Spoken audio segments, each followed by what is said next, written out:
I'm not a fan of the child support system in our country, nor am I a fan of the government assistance programs in our country.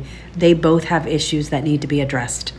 I believe that government assistance programs have a time and place in our society, and I believe that child support has a time and a place in our society. But what I think is best and fair for everybody that is involved is if both parents, mind you, both parents are fit and the distance allows, 50-50 custody should be granted.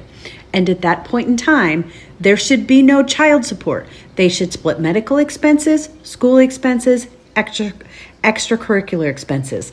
When they have the child on their time, they're responsible for everything that happens on their time. They're responsible for their clothes, they're responsible for their food, they're responsible for their transportation. That means that each parent is responsible for 50% of the time, 50% of the expenses. That is fair.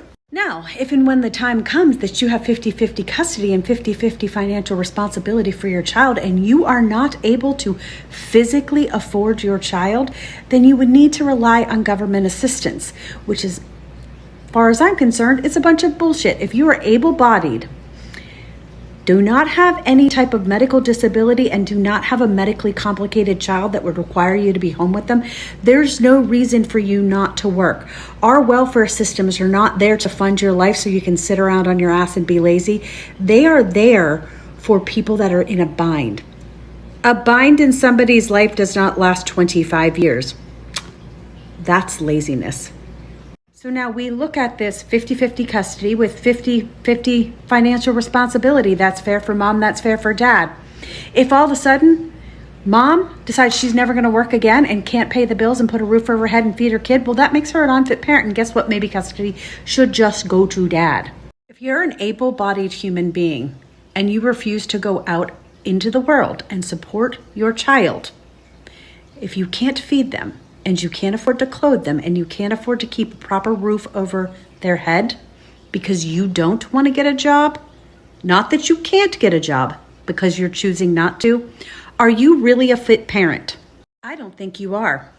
If at that point in time, you refuse to go out and get a job and work to support your child and would prefer to just sit on your butt and eat bonbons and watch TV while your child starves, well, then guess what? You should not have a child. You are not putting their best interest first. And custody should be handed over to the parent that is working hard to support them in their best interest.